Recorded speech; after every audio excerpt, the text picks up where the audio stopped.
પ્રજાપિતા બ્રહ્માકુમારી ઈશ્વરીય વિશ્વવિદ્યાલય દ્વારા science city Sola વિસ્તારમાં નવનિર્મિત મેડિટેશન હબના લોકાર્પણ પ્રસંગે ઉપસ્થિત સર્વ બ્રહ્મ આત્માઓને મારા નમસ્કાર. ઓમ શાંતિ. ભારતની પુણ્યભૂમિના સંતાનો હોવાનું સૌભાગ્ય આપણને મળ્યું છે. આપણી પાસે અત્યંત સમૃદ્ધ સાંસ્કૃતિક અને આધ્યાત્મિક વારસો છે. એમાંનો એક વારસો એટલે આપણા યોગ, ધ્યાન, પ્રાણાયામ. વિશ્વ નેતા અને આપણા યશસ્વી વડાપ્રધાન શ્રી નરેન્દ્રભાઈ મોદીએ ભારતના આ ભવ્ય વારસાને વિશ્વ સમક્ષ ઉજાગર કરવાનું યુગ કાર્ય કર્યું છે.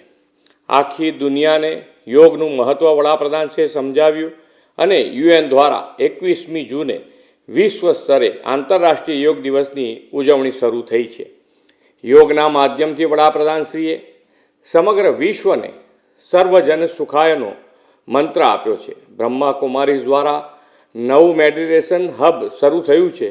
એ વડાપ્રધાનશ્રીના આ મંત્રને સાર્થક કરનારું કેન્દ્ર બનશે તેવો મને વિશ્વાસ છે. આશરે 5000 વર્ષ પહેલાં યોગશાસ્ત્રનું સર્જન થયું. ત્યારથી યોગ ધ્યાનની પરંપરા ભારતીય સંસ્કૃતિની એક અમૂલ્ય વિરાસત છે. આજે તો યોગની આ પરંપરા સમગ્ર વિશ્વમાં આરોગ્ય સુખાકારીના એક સબળ માધ્યમ તરીકે સ્વીકૃતિ પામી છે. બ્રહ્માકુમારીઝ જેવી સંસ્થાઓ યોગ અને ધ્યાન દ્વારા માનવ કલ્યાણના કાર્યો કરવાની દિશામાં ખૂબ મહત્ત્વનું કામ કરી રહ્યા છે. અહીં નિર્માણ થયેલ મેડિટેશન હબમાં પોઝિટિવ ચેન્જ કોર્સ અને સેલ્ફ મેનેજમેન્ટ લીડરશિપ ટ્રેનિંગ, બાલ વ્યક્તિત્વ વિકાસ, રાજયોગ દ્વારા વ્યસન મુક્તિ જેવા સમાજ સેવાના કામોના નવા અધ્યાય શરૂ થઈ રહ્યા છે. તે અભિનંદનીય છે. આવા કોર્સ દ્વારા સશક્ત અને તંદુરસ્ત સમાજનું નિર્માણ થશે. આ મેડિટેશન હબના નિર્માણ બદલ ફરીવાર બ્રહ્માકુમારી સંસ્થા અને આયોજકોને અભિનંદન પાઠવું છું. ભારત માતા કી જય.